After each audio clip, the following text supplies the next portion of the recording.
tous et merci de nous retrouver pour ce nouveau numéro de kiosque. Tout de suite, le sommaire de ce mercredi 4 mai. C'est un événement à l'échelle nationale. Le musée de Port-Royal des Champs à Manille-les-Hameaux rend hommage jusqu'au 29 juillet à Rosa Bonheur et sa famille. Une première en France car la majorité des œuvres de la célèbre peintre animalière du 19e siècle sont conservées à Londres ou au Metropolitan de New York. Frédéric Franck, directeur du musée des impressionnismes de Giverny, nous rejoindra en plateau dans quelques instants. Nous aborderons la réouverture du site et l'exposition accueillie par le musée cette saison, Caillebotte peintre et jardinier jusqu'au 3 juillet prochain. L'art contemporain investit le musée de la Toile de Juillet jusqu'au 29 juillet. Le groupe de recherche Actes de la Sorbonne, en association avec le CNRS, questionne la peinture, peindre n'est-ce pas teindre. 12 artistes contemporains proposent une vingtaine de créations. Et on démarre cette émission avec vous, Isabelle Goudet-Lavarde, bonsoir. Bonsoir. Alors vous êtes comédienne et originaire de la vallée de Chevreuse et vous avez créé un spectacle pour apprendre à gérer les conflits. On regarde tout de suite un extrait du teaser de votre spectacle. D'un côté, vous avez peur de passer pour un rabat-joie en imposant vos choix. De l'autre, vous seriez vraiment frustré si vous deviez vous incliner. C'est sûrement que vous ignorez qu'il existe des solutions créatives pour sortir des conflits. Et pourquoi ne pas conjuguer tout simplement les envies de chacun ? On peut en même temps se divertir et découvrir de nouveaux horizons. Alors c'est un projet né de votre expérience personnelle et même professionnelle d'ailleurs, car vous dirigez Bienveillance et Performance, un cabinet de conseil et formation spécialisé justement dans la gestion des conflits depuis 2008. Alors d'où vous est venue cette idée ?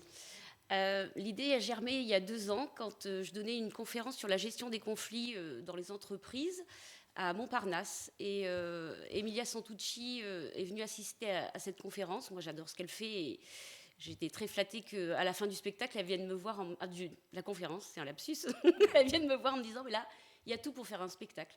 Et il m'en fallait pas me le dire 2 fois. J'ai dit, mais on fait ça comment ? Et on s'est mis à écrire. Cette conférence, elle a été entièrement revisitée et c'est devenu un spectacle. Alors, donc le thème, la gestion des conflits, mais quelles sont les questions que vous abordez au travers de ce spectacle ? Alors, c'est à la fois les conflits dans la vie personnelle, dans la vie professionnelle, et moi j'utilise mon expérience de maman, mon expérience d'épouse, mon expérience de cadre dirigeant, et j'explique comment j'ai pris les portes dans la gueule, les pieds dans le tapis, comment je m'en suis sortie ou pas. Et à chaque fois, les anecdotes que je ramène sont des prétextes à exposer les prises de conscience que j'ai eues dans chacune des situations. Est-ce que vous proposez des solutions ? Quel est le format du spectacle ? Est-ce qu'il s'agit d'un spectacle didactique ? Est-ce que ça reste une conférence ? Est-ce qu'on est sur un one-man show ? Alors en fait, c'est un peu tout ça. Je suis seule en scène, donc c'est un peu le format one-woman show, dans le sens où il y a un caractère autobiographique aux anecdotes qui sont ramenées. Je force le trait sur mes enfants, je force le trait sur mon chef, mais finalement, tout ça, c'est inspiré d'une histoire vraie. Et ça a une vocation didactique parce que même mon décor porte un certain nombre de concepts. J'ai 5 chaises et sur chacune des 5 chaises, j'expose des concepts qui permettent de décoder des enjeux dans des situations difficiles. On va justement regarder tout de suite un extrait de votre spectacle. L'ours polaire et moi, on n'a pas de conflit, on n'a pas de contact. Avec mes enfants, c'est pas de bol. Ils habitent chez nous. On est en contact. Règle numéro 1. Si je demande ce que je ne veux pas, je n'obtiens pas ce que je veux. Est-ce qu'il a pris un petit peu de chaud ? Est-ce qu'il est surmené ou juste un petit peu coincé ? C'est la règle numéro 1. Et du coup, à la sortie du spectacle, le public repart avec des clés pour mieux gérer les conflits ? Voilà, c'est ça. Alors, tout le spectacle est ponctué de prise de conscience avec un gimmick qui est une sorte de running joke de la règle numéro 1. Parce que si vous ne connaissez pas la règle numéro 1, juste, il faut aller voir le spectacle. En fait, il y a 12 règles numéro 1 et 3 formules magiques. C'est des façons de regarder les situations autrement pour réussir à prendre du recul et à décoder les enjeux. Et vous avez un retour direct justement de votre public?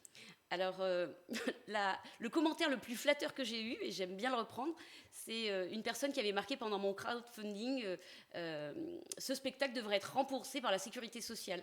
Parce que finalement, au-delà du fait que les gens peuvent trouver des clés pour se rendre la vie plus belle dans leur quotidien, c'est aussi un spectacle où on peut prendre du plaisir à voir ce qui se joue dans des situations toutes simples dans lesquelles on se reconnaît en général. Donc vous menez justement vos deux activités en parallèle et votre activité professionnelle nourrit toujours votre spectacle?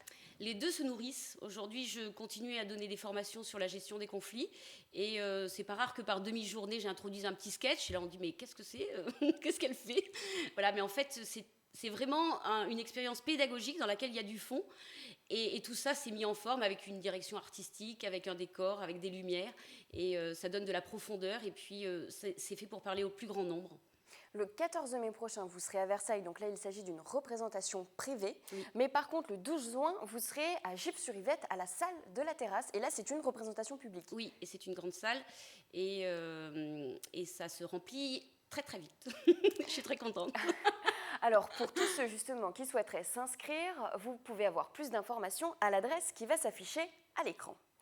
De ce spectacle, en fait, vous vous êtes dit pourquoi ne pas se lancer dans une carrière de one-man show? Il y a beaucoup d'autres univers qui nourrissent une envie peut-être d'autres spectacles?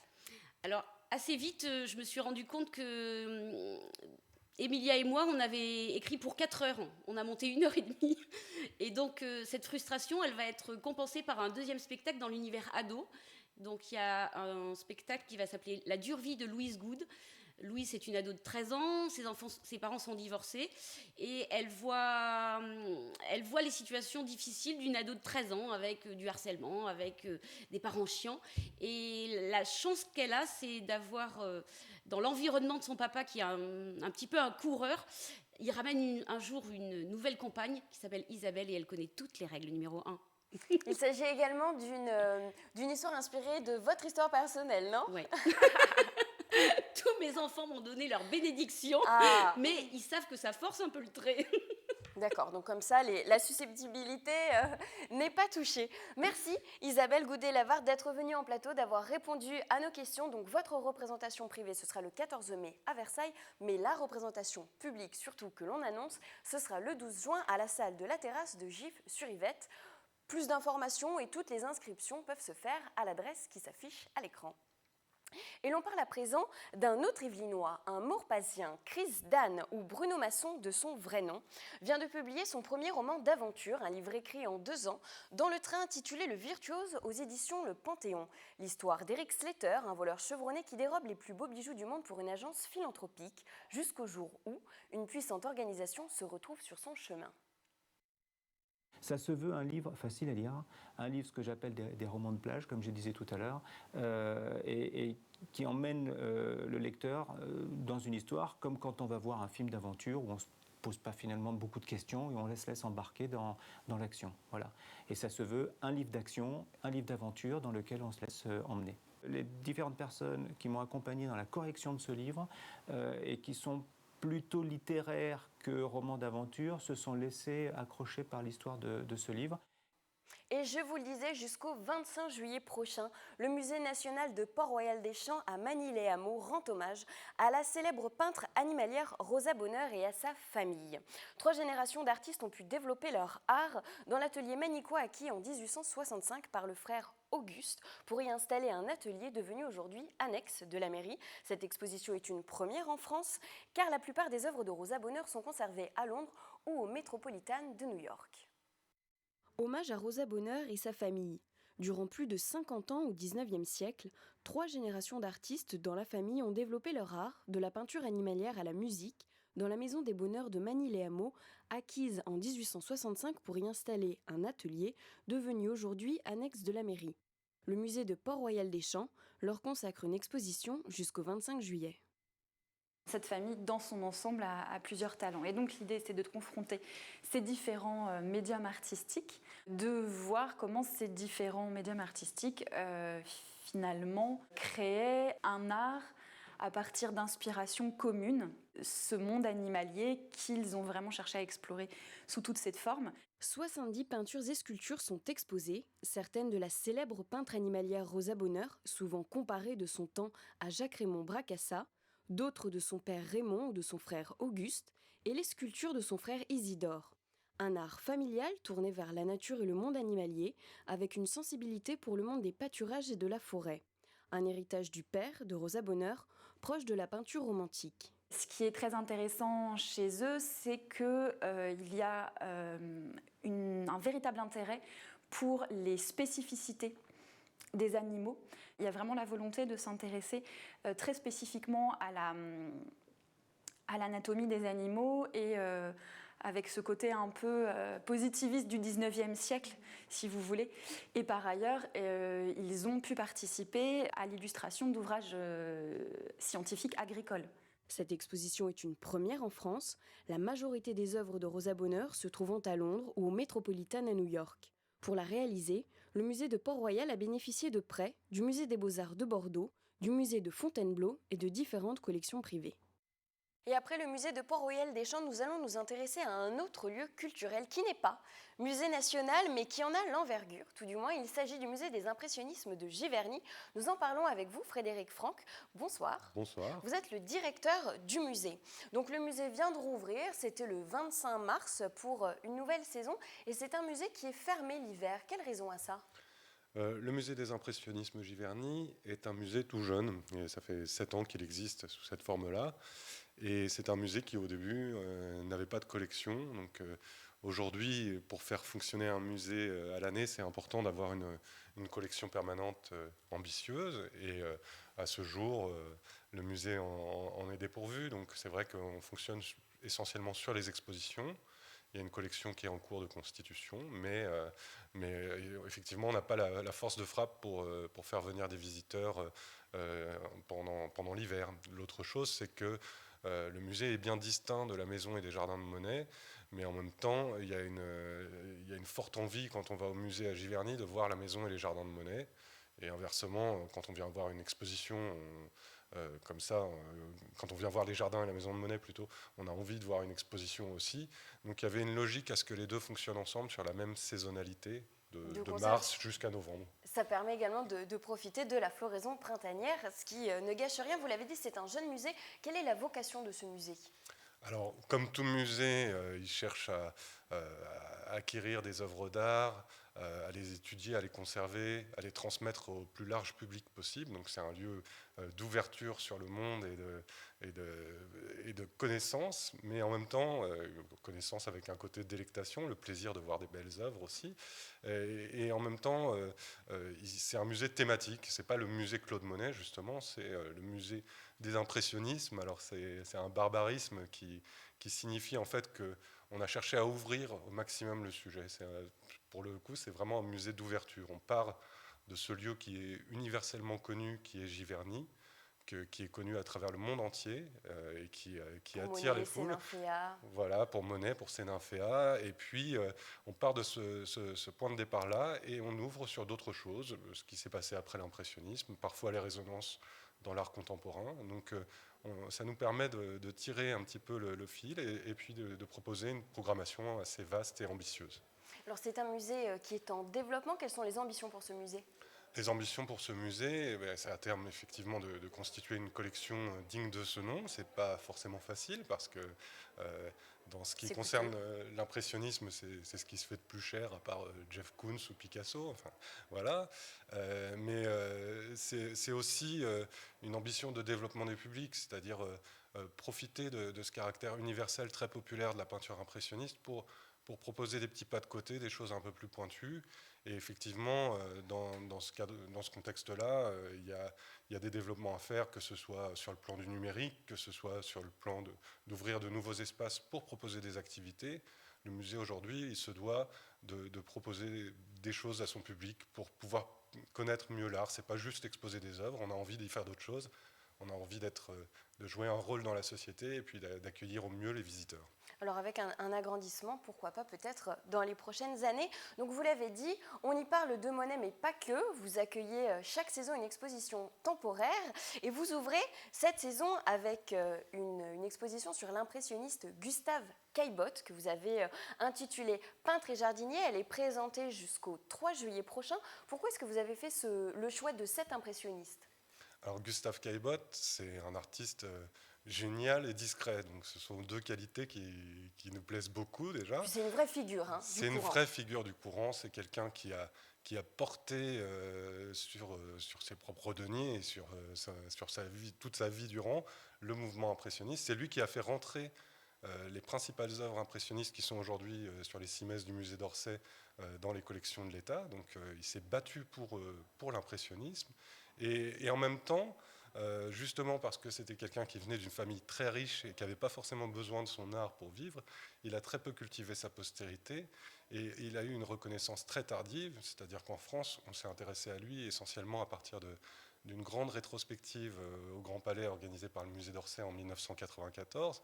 Mais avant ça, on le connaissait très peu. Et puis, il n'est pas toujours très bien identifié par le grand public. Alors, il est célèbre pour ses évocations du Paris d'Haussmann. Pour ça, on le connaît bien. Mais c'est également quelqu'un qui avait une passion pour l'horticulture. Et il avait un rapport assez étroit avec les Yvelines, qui n'étaient pas les Yvelines avant. Oui, c'est ça. C'est que Gustave Caillebotte, effectivement, ce qui nous a fasciné aussi, c'est sa passion pour le jardinage qui le rapproche de Monet. Et ce jardin, il l'a cultivé à l'époque dans le département de Seine-et-Oise, qui était un grand département qui couvrait notamment les Yvelines, mais pas seulement, à Gennevilliers. Et Caillebotte était aussi un navigateur, donc il a conçu et construit ses propres bateaux et il descendait la Seine. Donc en descendant la Seine, il a peint par exemple Port-Marly, il est descendu à Carrières-sur-Seine, il a peint tout cet univers entre Argenteuil et la mer et le Havre. Donc c'est quelqu'un qui a exploré toutes ces terres et qui a fait de très belles œuvres sur ces paysages des Yvelines et d'ailleurs. Vous nous disiez tout à l'heure combien il était coûteux d'acquérir une toile impressionniste. Et justement, en ce moment, il y a un appel à la donation pour acquérir le parterre de Marguerite de Gustave Caillebotte. Tout à fait. Le musée a eu une opportunité, en concevant l'exposition Caillebotte, peintre et jardinier, de faire l'acquisition d'une toile de Caillebotte, en fait un ensemble de 4 toiles ce qui a pu être sauvé d'un grand projet décoratif de Caillebotte, un parterre de Marguerite, qui a beaucoup de résonance avec les nymphéas de Monet. Ce n'est pas les nymphéas de Monet, mais ça rappelle furieusement un certain nombre de principes de cette peinture. Et donc, on a décidé pour ça de prendre sur nos propres fonds, mais aussi de proposer au public, ce qui se fait de plus en plus souvent dans les musées, c'est de participer et de faire une sorte de communauté. C'est pas juste, on ne fait pas juste un appel aux dons pour faire un appel aux dons. On pourrait se débrouiller autrement, mais le but, c'était aussi de fédérer autour de ce projet et aussi de toucher un public plus jeune à travers une plateforme qui est KissKissBankBank, sur laquelle on peut faire un don à partir de 5 € et avoir le sentiment d'être propriétaire un peu de l'œuvre d'art. Voilà. Très bien.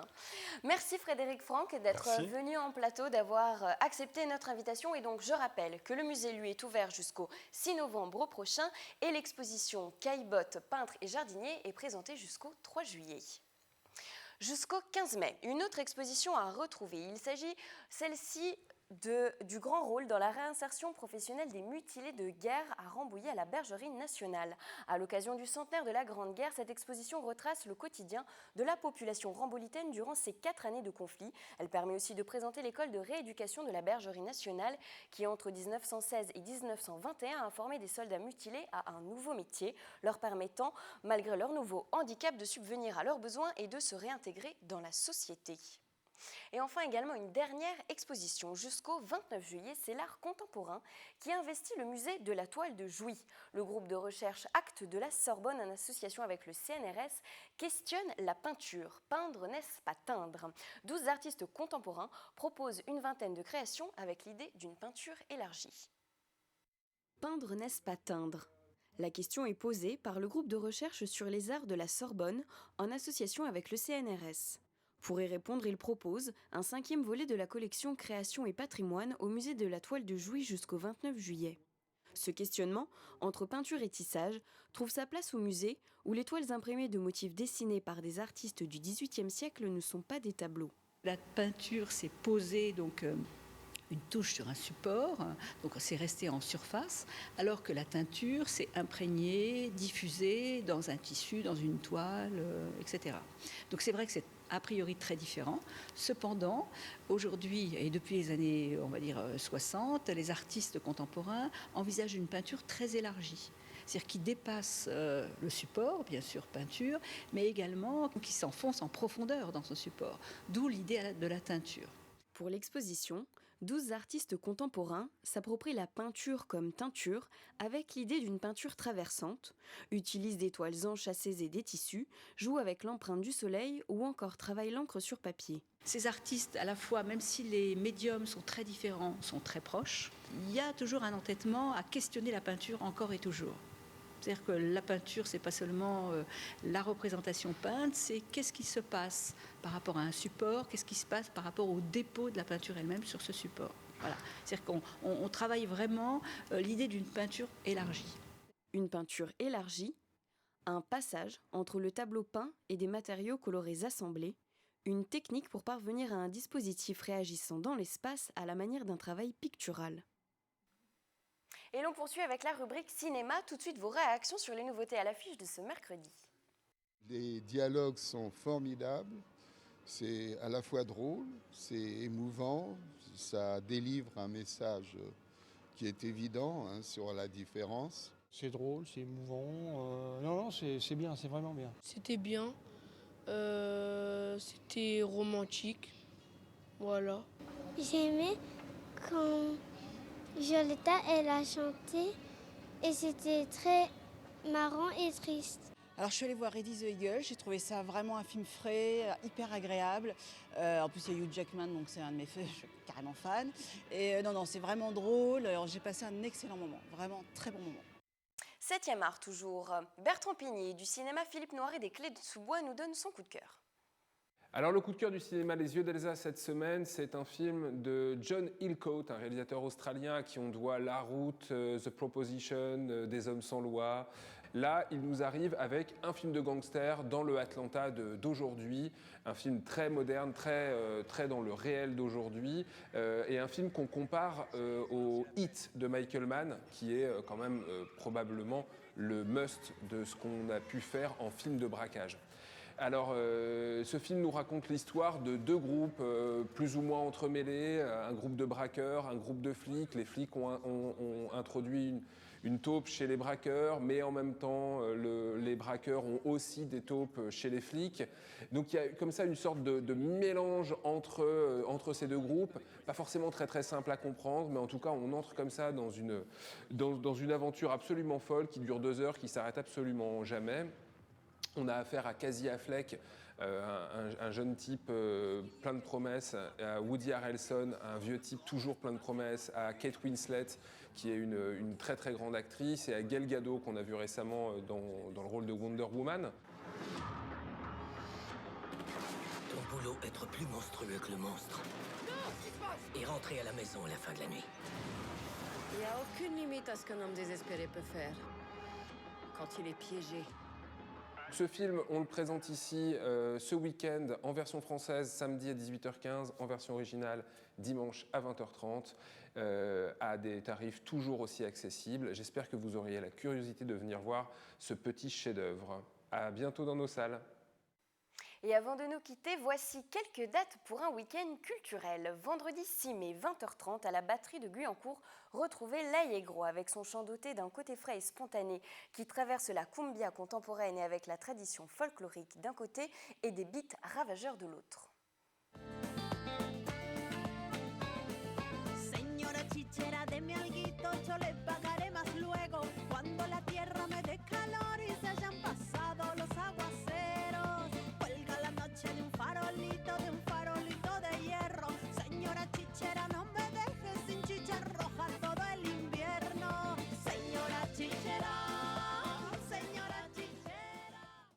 Et un festival de métal sur Saint-Quentin-en-Yvelines ce week-end. Vendredi 6 mai, 20h, au Café de la Plage de Maurepas et samedi 7 mai à partir de 18h à la salle de la Tour de Voisin, le Bretonneux. C'est la première édition du festival métal Open Sphere organisé par Métasauce. Sur ces 2 dates, 9 groupes représenteront un métal ouvert et éclectique.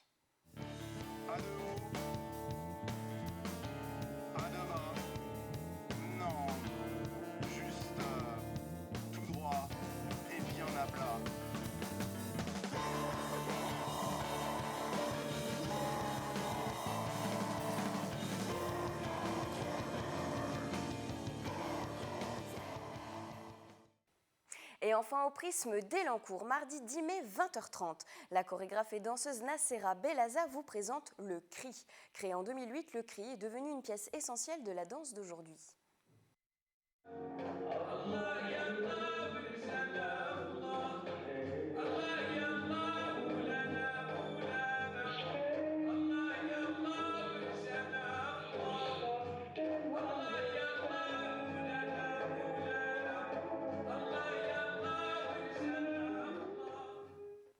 Et c'est déjà la fin de votre émission culturelle. Vous pourrez la voir et la revoir sur notre site internet. Je vous souhaite une très bonne soirée.